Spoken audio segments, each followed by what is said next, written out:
Bismillahirrahmanirrahim. Assalamualaikum warahmatullahi wabarakatuh. Baiklah, kami dari kelompok 1 akan menjelaskan tentang konsep dan jenis-jenis penelitian. Pertama yaitu pengertian penelitian. Penelitian dalam bahasa Inggris disebut dengan research, yang terdiri dari dua kata yaitu re dan to search. Re berarti kembali dan to search berarti mencari. Penelitian adalah usaha yang dilakukan untuk menemukan jawaban dari suatu masalah yang didasarkan logika dan didukung oleh fakta empirik melalui pengumpulan, pengolahan, dan menarik kesimpulan dari data yang didapatkan dengan menggunakan metode dan teknik tertentu. Beberapa para ahli mengemukakan pengertian penelitian, contohnya adalah Supermoko.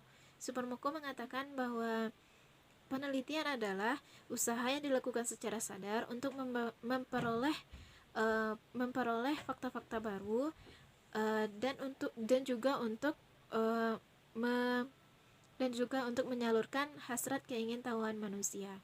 Kemudian menurut Muhammad Ali mengatakan bahwa penelitian adalah cara yang digunakan untuk memecahkan suatu masalah dan mencari bukti-bukti yang berhubungan dengan masalah tersebut dan dilakukan dengan hati-hati sehingga menghasilkan atau memperoleh pemecahannya. Kemudian karakteristik penelitian yang akan dijelaskan oleh teman saya. Baiklah, Assalamualaikum warahmatullahi wabarakatuh.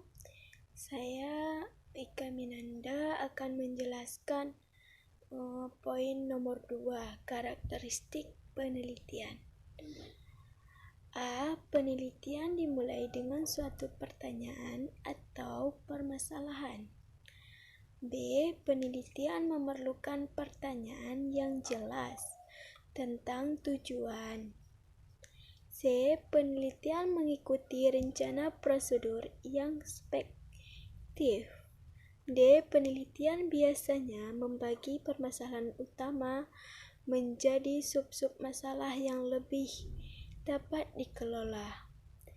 E. Penelitian diarahkan oleh permasalahan, pertanyaan atau hipotesis penelitian yang spektif.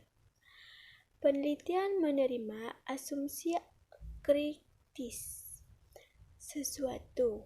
G. F. Penelitian menerima asumsi kritis tertentu. G. Penelitian memerlukan pengumpulan dan interpretasi data dalam upaya untuk mengatasi permasalahan yang mewakili penelitian. Penelitian yang ilmiah harus mengandung unsur keilmuan.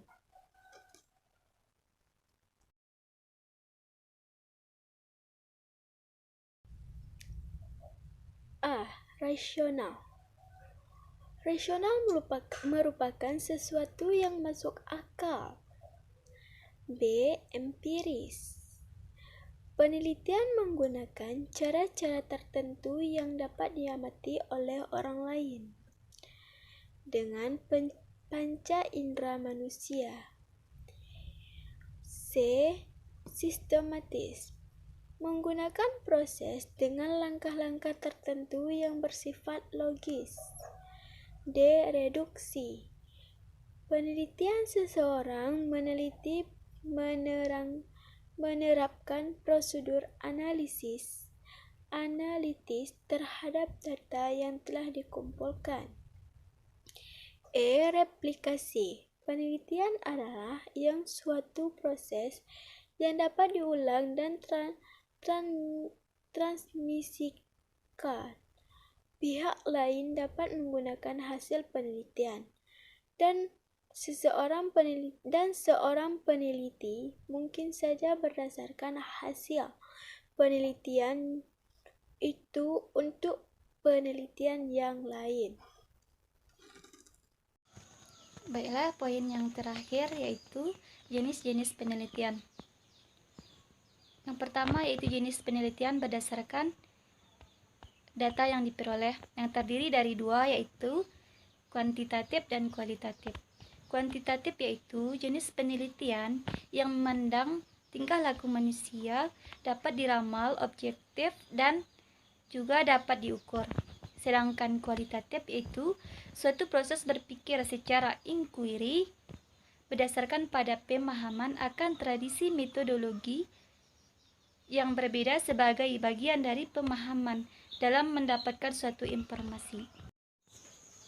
Dan jenis penelitian yang kedua yaitu berdasarkan sudut pandang proses atau metode yang terdiri dari 6.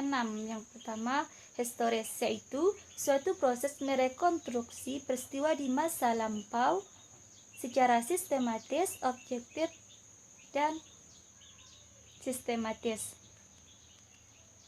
Yang kedua yaitu deskriptif, yaitu suatu penelitian yang menggambarkan fenomena yang ada baik sekarang atau di masa lampau.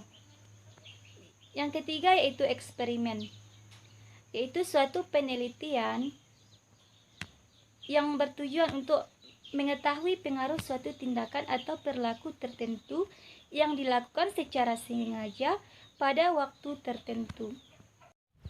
Yang keempat yaitu korelasional, yaitu suatu penelitian yang bertujuan untuk mengetahui hubungan antara variabel yang satu dengan variabel yang lainnya. Yang kelima yaitu tindakan kelas, yaitu suatu proses pengkajian mengenai masalah pembelajaran yang ada di dalam kelas. Sedangkan yang terakhir yaitu penelitian dan pengembangan atau R&D, yaitu suatu penelitian yang memiliki tujuan akhir yaitu untuk mendapatkan suatu produk yang handal karena dibarengi dengan proses pengkajian yang terus-menerus. Dan yang terakhir yaitu jenis penelitian berdasarkan sudut penerapan hasil, yang terdiri dari 2, yaitu dasar dan terapan. Dasar yaitu suatu proses penelitian yang mana manfaatnya dirasakan dalam waktu yang lama. Sedangkan terapan yaitu suatu penelitian yang mana manfaatnya segera akan dirasakan oleh berbagai kalangan.